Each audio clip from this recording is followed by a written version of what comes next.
need to come in and say, Well, take a little picture of us here. Yeah, so, yeah.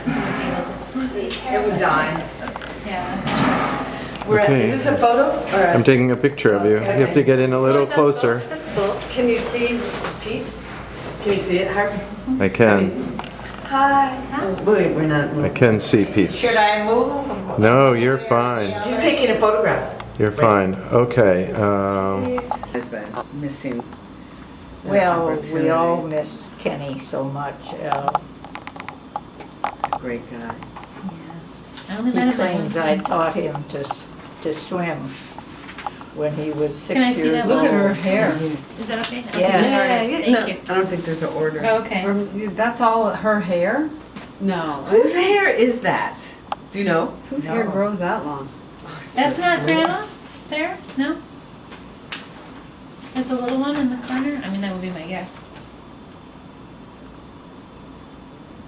With my dad. What about? Maybe. What about? Is this you with Uncle Joe or Dad? No, that doesn't look like me. I Okay. don't know. And this is, Looks like our little brother remember, Peter. Tom, Bob is younger than I am, so that's the wrong, that's not us. Doesn't it look like Peter Kaylee? Peter, you know, our Peter Kaylee. I think it's, I think many of these pictures, as I say, are of when Peter and Ed and Vern and Nadie were children. And of course, I don't know those pictures. It's one It's a generation. previous generation, is what I'm saying. These are great. So See, what somebody is at Mary work- Catherine up to these days out in California? Marianne, she's a massage therapist, and is In the Los Angeles area? yeah, she lives in LA, Santa Monica, that area. Yeah. Look at this baby in the top. I have So a friend that cute. Well, lives wait till you in see- Santa Monica. That's a beautiful Where do you baby. see this woman with her hair down to her ankles? Look at the hair on these women. They've got some big, thick looking. That's like 1890s, because my Yeah. maternal grandmother, Yeah, I've you seen see, those this pictures. is that generation in Like this. their high school in River Falls. This looks like the 1880s. Oh, the yeah, this clothing, is even the previous generation. Civil Wars. That's so Well, fun. photography became really popular, what, in the 1880s? I mean, when you think the Brady That's true. studio was operating and doing photos in the Civil War. 1860s, but I would think out here. Yeah, and these are pictures of the farm. I'm sure that this is And does that look when like they were 1910? children and young and helping on the farm. These are pictures of that generation. Yeah, the four, and I would assume these are the grandparents or, Well, it says Brady right here on that photo. What? It says Brady right there. But It's a Brady Brady photo studio. is so it doesn't. famous. No, wait, I take it He back. wouldn't have left Washington. B-A-D. Mr. I don't Brady. know where the Brady's, was the Brady studio always in On Washington? Capitol Hill.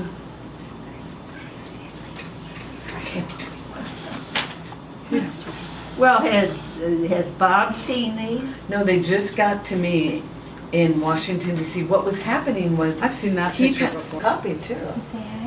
Yeah, we will. That's interesting. Yeah. That's the beauty of digital. You can type it right into your. Yes, It's called a yeah. catalog. You don't have to. Yeah. I mean, Well, you know, photo album catalog. babies Yeah. now So nice. have pictures taken in utero, so they'll Yeah. really have Yeah. Preconception from the beginning of their life to the end.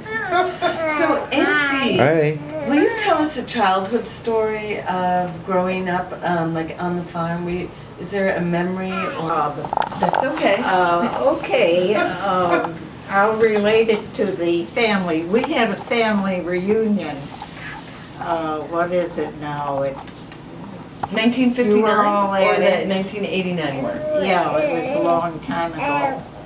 And we did go to Wisconsin, among other places, and rode by the farm that I lived on up until I was 5 years old, 6 years old.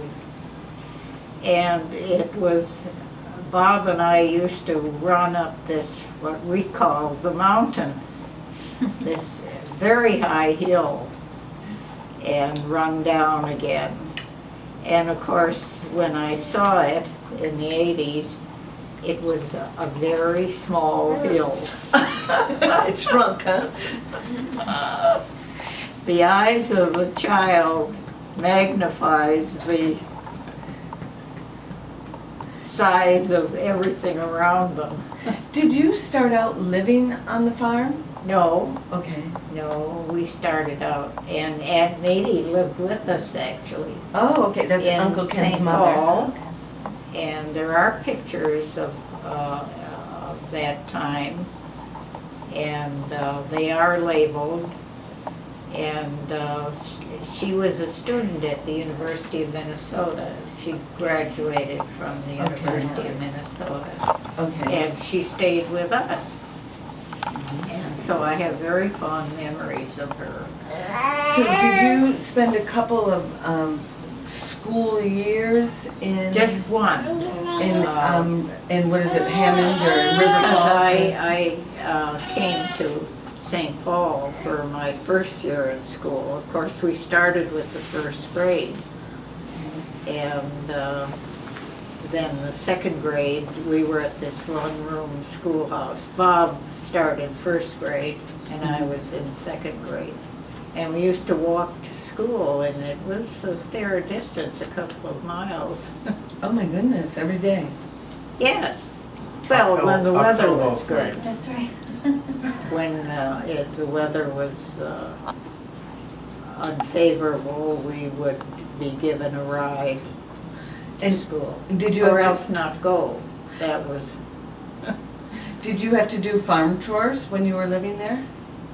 5 years old? No. No, you didn't. Okay. I You didn't played, you got to play. You didn't have to milk the cows or run the mountain. run the mountain. That's nice. How big were schools back then?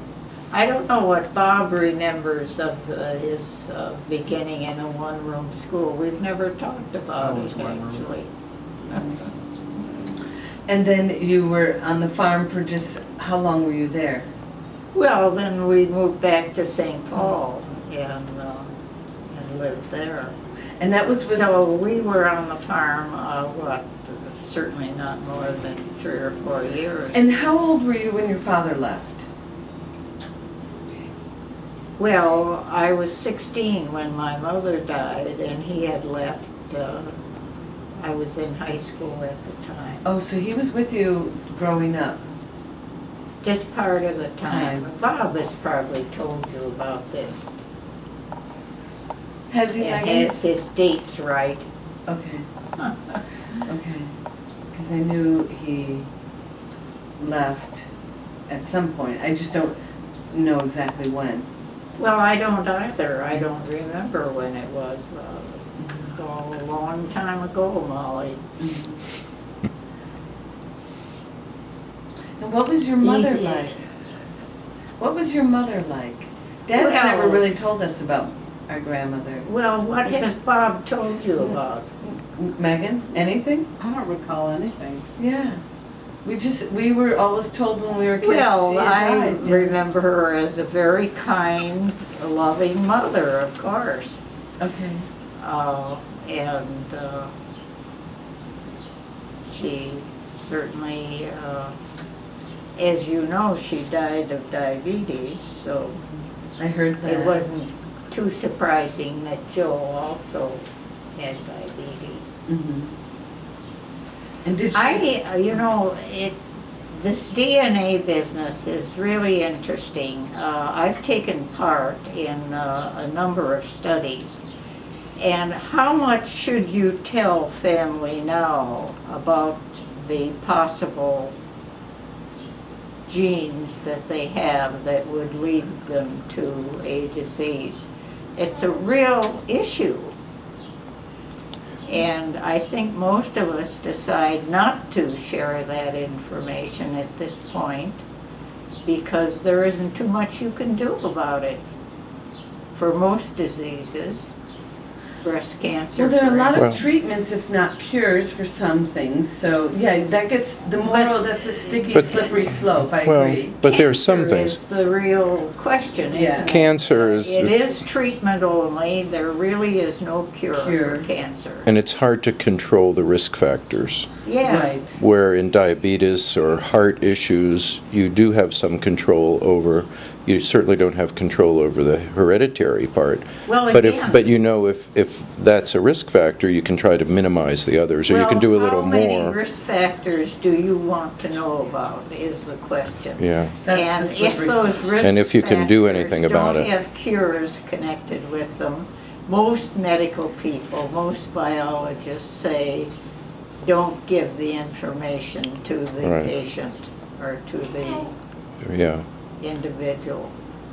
Well, I know my family is very prone to heart issues. All of my grandparents, parents, everyone has, there's been very, very rare cancer in my family, but lots of heart issues. So I know that I Well, of course. try to think about, minimizing other risk factors. If I didn't know that, maybe I'd, be a smoker.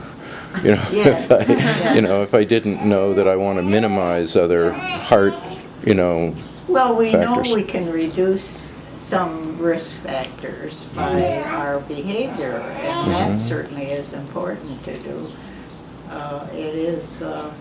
It is really a dilemma. Yeah, but I know this other issue about this issue about testing to know, Yeah, these things that you really can't do anything about anyway. So what's the point of doing the test if there's no action, no behavioral? well, the behavioral, it isn't just genes, as we know, it's a behavioral aspect too. And certainly if you can affect the behavioral aspect, of course, most of our ancestors died of natural causes. Mhm. If you go back and read the Yeah. death certificates, that's usually what it says. That's what, well, and often that might mean they just have no clue. Yeah, So we really don't know what our right. Even my ancestors. saber Right. tiger. Right, natural causes means, well, I don't see any gunshot wounds. Right. There wasn't a liquor bottle next to the bed. Yeah. And do you have any stories about Uncle Joe? Well, most of them are related to Chocorua, of course. Those are your fondest And memories? his enjoyment of, he used to, Megan, you remember our famous ride in the Porsche Yeah, bringing from it Florida Florida up up. to Philadelphia. And he used to load the Porsche with grapefruit from his yard and oranges from the citrus orchard around him, and appear at Christmas time with all of these citrus fruit in every part of the Porsche. He enjoyed that. Does Pete have that car going now? Well, you're the ones who have stories about Uncle Joe, of course. Yeah. Yeah, we got him every weekend. He visited. He used to come up almost every weekend from Yeah. Chicago till we were 10. Well, he built your house too. Yeah. He did, but we were in utero at the time, so we weren't really. And then there was the year that they were still building while we lived in the lake Yes, cottage. when you were born, they So were you still. came from that summer we were born. You rented a lake cottage on Yes. Upper Neshota. So and were you? As I told you, I stood and rocked in a rocker with one of you in one arm and one in the other. And how long were you up at Upper Neshota Lake? Did you spend the whole summer or? No, we were there about 6 weeks. Osler was working with the medical school, the dean of the medical school, and he invited us to come along, so we did and had a very good summer. That was when we saw most of your parents, of course. Bob and Molly and Aaron and Jed and Abby. And then Tom and Peter got to swim in the lake and. Yes, yes. Yeah, they remember that That summer. summer too. You, of course, don't because you were babies at the time, but Aaron recalls it. Now, is this his usual awake? They're staying at a motel nearby. Yeah. Concord's nice. That's pretty up Concord there. Inn is nice for brunch. Yeah, the Concord Inn, have you been there? It's kind of a fun That's place. where Cara had her shower. Yeah. Oh, really? Okay. All right, I'd also now, let's see, we have always said that at 1 o'clock, we have a really special ceremony, and it's almost 1, we're gonna just plain do it, because you're all here. And this is a really special time where we, each year, the Chocorua Community Association presents the Citizen of the Year Award. And it's sort of, nobody has any idea, pretty much always what's gonna happen. And what I'd like to now do, where do you go? There you are. John Gotchen, who is our vice president, is going to make this presentation that's really important, and we hope you all listen carefully. I sure will. Thank you. Just before I start, I just wanted to make a comment on Jeb Bradley's comments about our Chocorua project. We have had, through the years, have great cooperation from our New Hampshire representatives. The faces change, but the cooperation has continued, and we really have appreciated that. Today, this is our 6th annual awarding of the Citizen of the Year Award from the Chocorua Community Association, and we established this award back a while ago to recognize an individual that has made a significant contribution to our community here. This, however, is the first time that one of our recipients has managed to slip away before we've actually been able to give them the award. This year, our recipient of the Citizen of the Year Award is Dee Peterson. Dee Peterson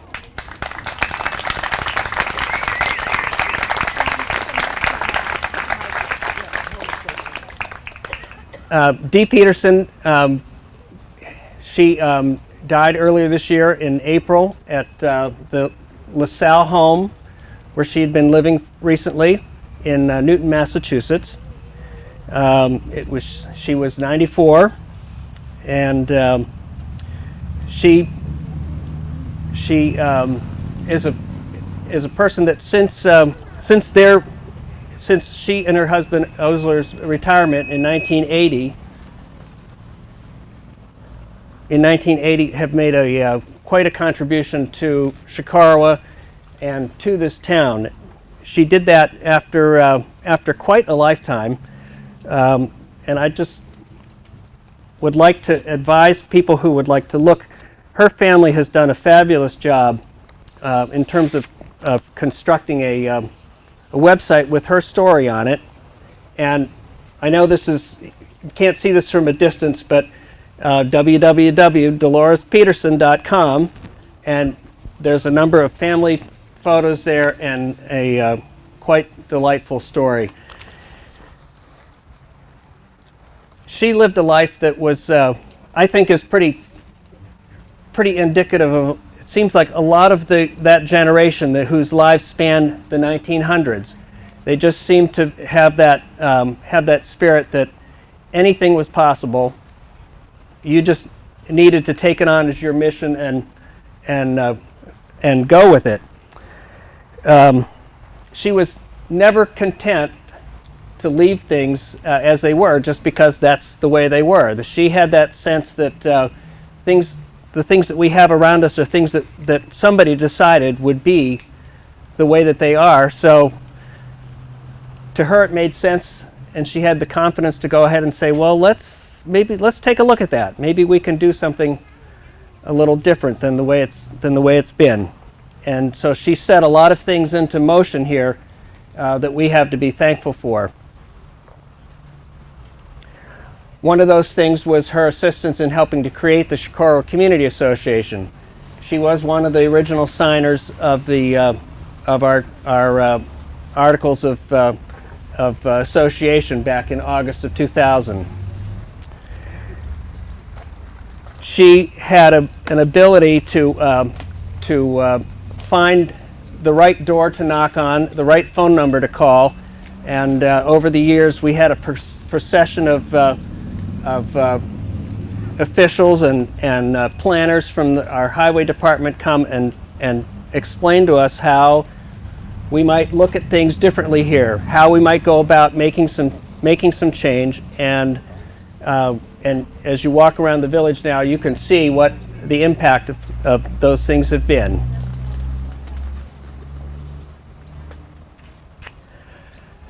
I just want to close by making a comment that maybe I'd like to think by her planning, this event's taking place in a setting that is just exactly where she would want to be.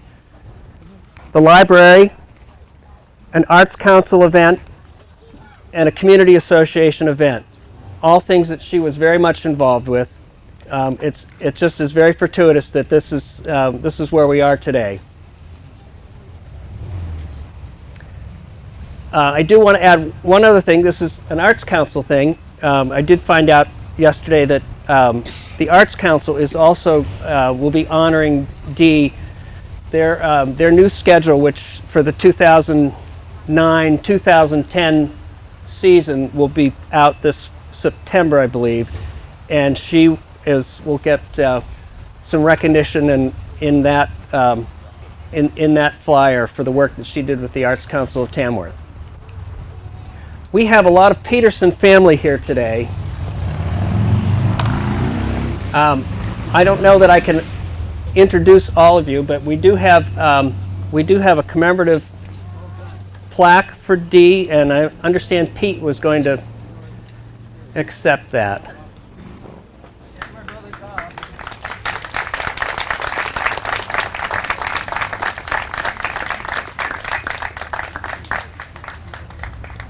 Oh my gosh. Here you go for the great work that your mom did. Great. Thank you very much. Thank you so much. You're very welcome. And the other thing, so you know, we have this record of the awards that have been given each year, and so she has been added to that distinguished company. Great. Oh, excellent. Thank you.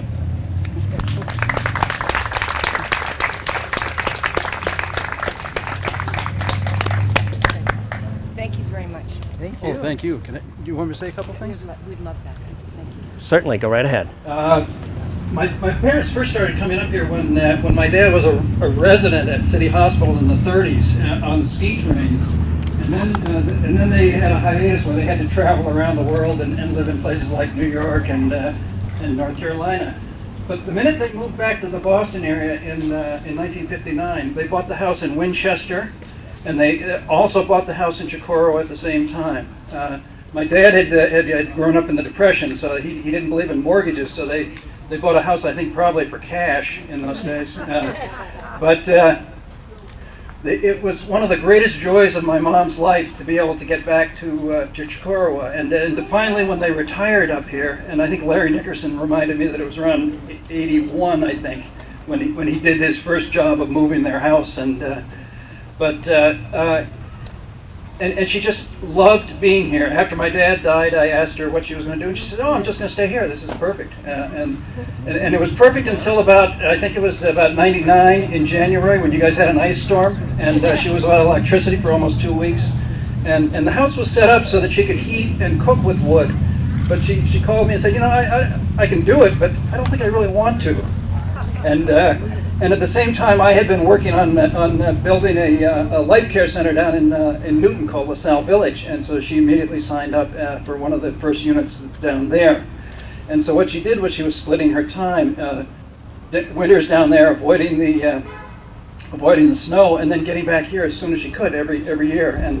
And she tried to spend as much time here as she could every year. And then the last couple of years, when her health got worse, it was very difficult for her because she was always saying, "Gee, when am I going to get up to Chocorua? I want to get up to Chocorua." But she really loved being here. I know she loved working on all the projects around here. She'd be thrilled to see the downtown village. And thanks so much for honoring her.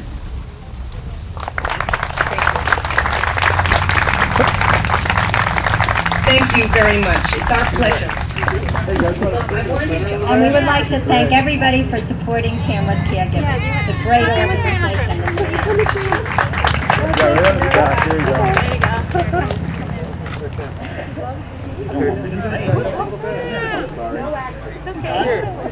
Is everybody done? Back up, or we could move forward a step. Yeah, you guys want to move forward? And I guess that's the end of the prizes and stuff today. We ask you to stay around for another hour and enjoy the rest of the afternoon. The sun is out. Yay. Okay, thanks for coming today. Bye-bye. That is great. Actually, I can't see your face. That's Don't. How much was it? Just 10?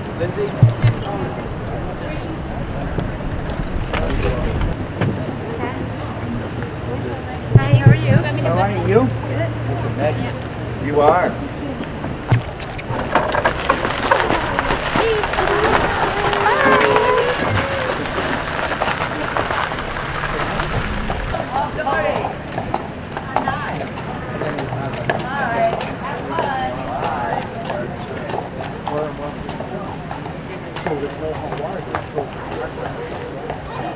Hi.